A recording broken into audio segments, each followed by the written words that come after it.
The wind howled against the high plains, dragging with it a sorrow that seemed older than the mountains. She had been walking for days, her feet torn and raw, her stomach hollow, her soul holding on by threads too thin for the world's cruelty.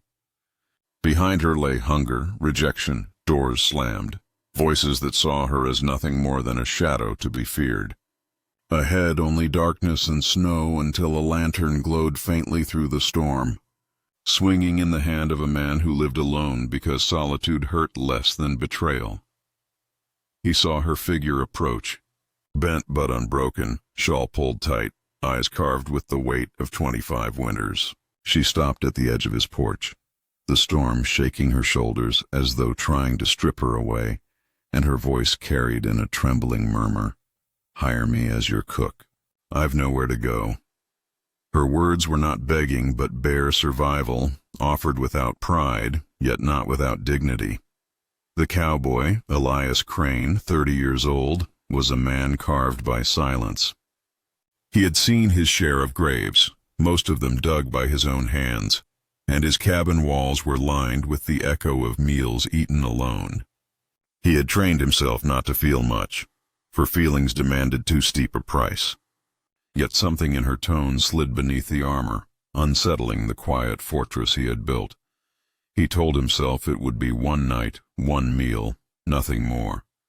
Still he opened the door. Inside, the room smelled of wood smoke and dust. She moved quickly, hands steady despite her exhaustion, stirring venison with wild herbs she had carried in a small pouch. The fragrance spread through the cabin, wrapping the walls with warmth that had long been absent. He watched her from the table silent, a man who measured others by their weight on the floorboards, rather than by their words. She didn't look at him, only at the pot, as if afraid that to meet his eyes would summon rejection once again. When the stew was ready, she placed it before him.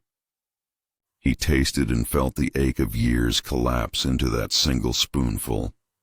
His chest tightened with memory, his mother humming in a kitchen long gone, the comfort of a family he no longer had. For a moment he hated her for stirring that ghost. For a moment he wanted to send her away, but he did not. The next morning a neighbor came by, Raymond Pike, red-eyed from whiskey and narrow in spirit. He eyed the woman with suspicion and muttered sharp warnings. "Outsiders bring trouble. You'll regret this." The words were like stones tossed into the fragile air. She bowed her head, accustomed to such suspicion, but her jaw clenched ever so slightly. Betraying the sting, Elias said nothing, though his silence was not agreement, but a storm still forming. Raymond left, boots crunching on the snow, and the cabin's warmth dimmed. That night, when the fire burned low, Elias found her sitting near the embers, whispering names under her breath, names of people he did not know. Perhaps family taken by hunger, perhaps dreams buried too soon. Her tears fell soundlessly, but they carried the weight of entire winters. He stood in the shadows, torn between retreat and offering comfort, a man who had forgotten how to share sorrow. At last he bent, placed a new log on the fire, and the flames rose again. She looked up, startled, her eyes wide, searching his face for cruelty, but finding only quiet steadiness. For the first time, their gazes locked, and in that silence, something passed between them. Not trust. Not yet, but the fragile beginning of it. Later, alone in his bed, Elias lay awake, listening to the fire crackle and the faint rhythm of her breath through the walls. The cabin no longer felt like a place for one. His chest rose with unease as if the storm outside had entered him, stirring what he had long buried. He turned his face to the ceiling, eyes unblinking, and wondered why the fire refused to die. Spring loosened the land from winter's grip, and with it something softened inside Elias Crane, who had long believed his heart was stone. The woman, Marena Vale, moved through his cabin as if she had always belonged there, her presence steady, her quiet touch transforming corners he had forgotten to notice. She planted herbs by the window, mended his shirts with neat stitches, and hummed low songs that carried the ache of generations.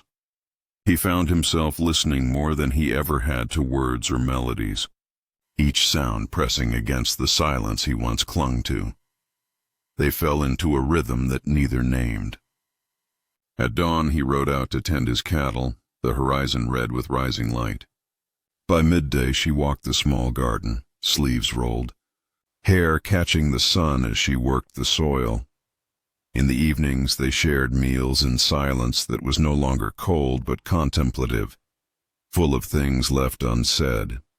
Once, he carved her a spoon from pine wood, smoothing its edges with care he did not show often. She accepted it with trembling fingers, as if it were made of silver. For a brief instant their hands touched. Something electric pulsed there, not sharp like lightning, but steady like the earth itself. Children from a nearby homestead began visiting, drawn by the smell of bread and the warmth she offered. She knelt to share food with them, her laughter breaking through the walls of the cabin. Elias watched from the doorway, pipe in hand, stunned by how easily she gave what he had hoarded for years: care, attention, the tenderness of presence. He thought of Raymond Pike's bitter warnings, but they felt small against the living proof of her kindness. Still, he could not shake the shadow of rumor, for every trip to town carried it. In the general store he felt the stares, heard whispers crackling like dry brush. Some mocked him outright, claiming he had thrown his life away by keeping her under his roof. He swallowed the words like grit, paid for his supplies, and rode back without reply. When he returned, his silence pressed heavy against the walls, and she sensed it. That evening, as they sat by the fire, she spoke softly. "If my being here brings you shame, I can leave before it grows worse." Her words carved through him like a knife. He turned toward her, startled by the calm in her face, though her eyes betrayed fear of abandonment. He wanted to answer, but found himself mute, struck by the truth that her leaving would hollow him beyond repair.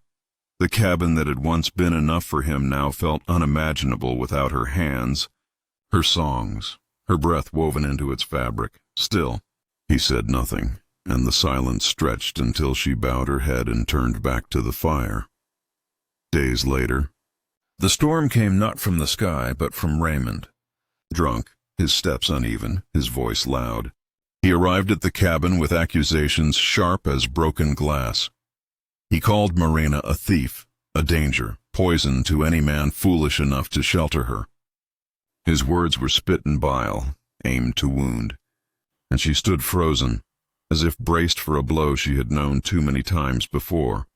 Elias stepped forward then, steady and unflinching, placing himself between her and the venom. His voice, rarely raised, thundered with conviction. "She belongs here. She carries my name now." The silence that followed was thick as stone. Raymond sneered, muttered curses, and staggered away, leaving only the echo of his boots in the dirt. Marena stared at Elias, her lips parted, tears blurring her vision. Not shameful tears, but tears of being seen, defended, claimed in a world that had always pushed her aside. The weight of years seemed to fall from her shoulders in that moment, and she reached for the table to steady herself. Elias's hands trembled as he placed something small upon the wood, a silver band worn thin by time. Once his mother's, hidden in a drawer until now, he did not kneel, nor did he weave grand words. His voice was simple, unpolished, but it carried the gravity of everything he had never dared to give. "You will not walk without a place again." Her fingers brushed the ring, and she lifted her gaze to meet his. What she saw there was not pity, not possession, but the unwavering truth of a man who had chosen her against the world.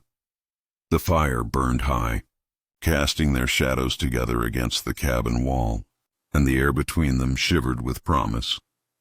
The storm outside had passed, but the storm within them had only just begun.